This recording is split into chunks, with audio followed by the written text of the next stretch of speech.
کلام جاری رکھتے ہوئے کہا، وہ اہل اسلام کے لیے بڑا سنگین وقت تھا جب ایک اللہ، ایک رسول صلی اللہ علیہ وسلم اور ایک کتاب کے ماننے والے گروہ در گروہ تقسیم ہو گئے تھے۔ اس وقت مصر پر فاطمی خلیفہ ابوالقاسم کی حکمرانی تھی۔ مصر کا یہ حکمراں اپنی ہمسایہ مسلمان حکومتوں کا شدید دشمن تھا۔ اس کو عباسی حکمراں سے کوئی ہمدردی نہیں تھی، اور یہی حال عباسی حکمراں کا تھا کہ وہ فاطمی خلیفہ کے لیے اپنے دل میں کوئی نرم گوشہ نہیں رکھتا تھا۔ اپنے ہم مذہبوں سے فاطمی خلیفہ کے بغض و عناد کا یہ عالم تھا کہ وہ آل سلجوق کا نام سننا بھی گوارا نہیں کرتا تھا۔ یہ کہتے کہتے شدت کرب سے قاضی ابن ارسون کا سرخ چہرہ دھواں دھواں نظر آنے لگا۔ مسلمانوں کے اسی انتشار اور اختلاف سے صلیبیوں نے بھرپور فائدہ اٹھایا۔ قاضی ابن ارسون اداس لہجے میں ماضی قریب کے مسلمانوں کی تاریخ بیان کر رہے تھے۔ رجب 462 ہجری میں صلیبیوں نے مسلمانوں کے خلاف ایک خوفناک منصوبہ ترتیب دیا اور 50,000 منتخب عیسائی سپاہیوں کا لشکر لے کر یروشلم کی طرف بڑھے۔ اس وقت فاطمی خلیفہ ابوالقاسم کی طرف سے افتخار الدولہ یروشلم کا حاکم تھا۔ اس کے جاسوسوں نے صلیبیوں کی یلغار کی خبر دی۔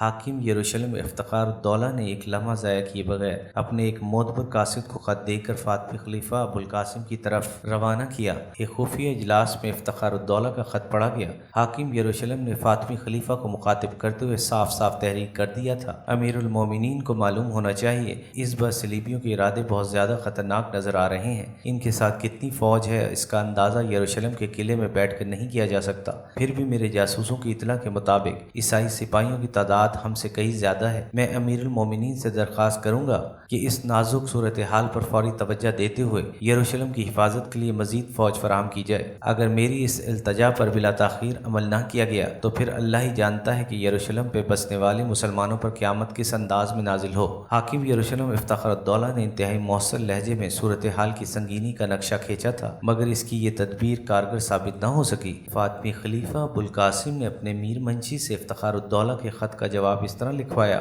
تم اچھی طرح جانتے ہو کہ قرب و جوار میں میرے کئی دشمن موجود ہیں جن کی حریصانہ نظریں ہر وقت مصر کی حکومت پر جمی رہتی ہیں کہ کب انہیں موقع ملے اور وہ میرے اقتدار کا خاتمہ کر دیں۔ خلیفہ بغداد بھی دن رات اسی قسم کی سازشوں میں مصروف رہتا ہے۔ اس صورتحال کے پیش نظر میں تمہاری مدد کے لیے ایک بھی سپاہی نہیں بھیج سکتا۔ اگر یروشلم ہاتھ سے جاتا ہے تو اسے جانے دو، اس کے مقابلے میں خلافت مصر کا دفاع کہیں زیادہ اہمیت رکھتا ہے۔ فاطمی خلیفہ کا جواب پڑھ کر حاکم یروشلم افتخار الدولہ کچھ دیر کے لیے سکتے میں آ گیا۔ اسے یقین ہی نہیں آ رہا تھا کہ یہ ابوالقاسم کا مکتوب ہے، لیکن مہر خلافت دیکھ کر افتخار الدولہ کو یقین کر لینا پڑا۔ پھر اس کے چہرے پر شدید اذیت و کرب کا رنگ ابھرا اور وہ خود کلامی کے انداز میں کہنے لگا: امیر المومنین یہ کیوں نہیں کہتے کہ ملت اسلامیہ کی سربلندی کے بجائے آپ کو اپنا اقتدار عزیز ہے، مگر یاد رکھیں کہ یروشلم چلا گیا تو پھر کچھ بھی باقی نہیں بچے گا۔ پھر وہی ہوا۔ 50,000 سپاہیوں پر مشتمل صلیبی لشکر یروشلم کی دیوار کے نیچے آ کر جمع ہونے لگا۔ صلیبیوں کو اس بات پر بڑی حیرت تھی کہ وہ کسی مزاحمت کے بغیر شہر کی فصیل تک پہنچ جائیں گے۔ افتخار الدولہ شہر سے باہر نکل کر عیسائیوں کی پیش قدمی کو روک سکتا تھا، مگر بدقسمتی سے اس کے پاس صرف 1,000 سپاہی تھے۔ جنگی اصولوں کے مطابق دونوں فوجوں میں کوئی تناسب و توازن ہی نہیں تھا، اس لیے افتخار الدولہ نے دفاعی حکمت عملی اختیار کی۔ یہ کہہ کر قاضی ابن ارسون کچھ دیر کے لیے خاموش ہو گئے۔ حاضرین کا گہرا سکوت دیکھ کر دربار شام پر کسی قبرستان کا گمان ہوتا تھا۔ سلطان نور الدین زنگی بھی تصویر حیرت بنے ہوئے قاضی ابن ارسون کی گفتگو سن رہے تھے۔ مختصر سکوت کے بعد قاضی ابن ارسون دوبارہ سلطان نور الدین زنگی سے مخاطب ہوئے: سلطان محترم، اس خورنگ اور المناک واقعے کی باقی تفصیلات اس طرح ہیں کہ شہر یروشلم کا محاصرہ کرنے کے بعد صلیبی فوج کے سالار نے اپنے قاصد کو یہ پیغام دے کر افتخار الدولہ کے پاس بھیجا: اگر تم لوگ جنگ کیے بغیر ہتھیار ڈال دو تو ہم تمہیں مکمل امان بخش دیں گے۔ عیسائی قاصد کے لہجے سے اس قدر غرور و تکبر چھلک رہا تھا کہ جیسے وہ اہل ایمان کی تقدیروں کا مالک ہے۔ 3 خداؤں کے ماننے والوں کو معلوم ہونا چاہیے کہ ہم خدائے واحد پر ایمان رکھتے ہیں۔ حاکم یروشلم کے لہجے سے غرور و تکبر کے بجائے جلال ایمانی کا اظہار ہو رہا تھا۔ عیسائیوں کے عقائد کے مطابق 3 خدا ہیں، ایک مقدس باپ خدا، دوسرا مقدس بیٹا حضرت عیسیٰ علیہ السلام اور تیسرا روح القدس حضرت جبرائیل علیہ السلام۔ اسی کو نظریہ تثلیث کہتے ہیں۔ اور افتخار الدولہ نے عیسائی قاصد کے سامنے اسی طرح اشارہ کیا تھا: اپنے سالار کو بتا دینا کہ مجاہدین اسلام ہتھیار نہیں ڈالتے، یا تو وہ فتح حاصل کرتے ہیں یا پھر ان کے کٹے ہوئے سر نیزوں پر بلند کیے جاتے ہیں۔ اللہ نے اہل ایمان کے لیے ہر حال میں سربلندی رکھی ہے۔ افتخار الدولہ کا جواب سن کر عیسائی قاصد سراسیمہ نظر آنے لگا۔ پھر جب وہ واپس جا رہا تھا تو یروشلم میں رہنے والے ایک عیسائی نے اسے اپنی زبان میں یہ راز بتا دیا کہ مسلمان فوجیوں کی تعداد بہت کم ہے۔ عیسائی قاصد نے افتخار الدولہ کے جواب کے ساتھ ساتھ اپنے سالار کو یہ خفیہ اطلاع بھی فراہم فراہم کر دی کہ حاکم یروشلم کی دفاعی قوت نہ ہونے کے برابر ہے۔ دوسرے دن عیسائی سالار نے اپنے سپاہیوں کو جمع کر کے مختصر خطاب کیا، میں تمہیں صرف 3 دن کی مہلت دیتا ہوں، اس عرصے میں شہر کی تمام دیواریں گرا دو اور فاتحانہ شان کے ساتھ اندر داخل ہو جاؤ۔ عیسائی سپاہی کثرت تعداد کے نشے سے سرشار تھے، اس لیے انہیں پورا یقین تھا کہ وہ مختصر سے عرصے میں مسلمانوں کے انتہائی قلیل لشکر کو شکست دے کر یروشلم کے پورے شہر پر قابض ہو جائیں گے۔ مگر عیسائی سپاہیوں کی یہ خوش فہمی اس وقت دور ہو گئی جب سینکڑوں صلیبیوں کی بھیڑ چڑھانے کے باوجود چند گز کا علاقہ بھی فتح نہ کر سکے۔ ایپیسوڈ 6 اختتام پذیر ہوئی۔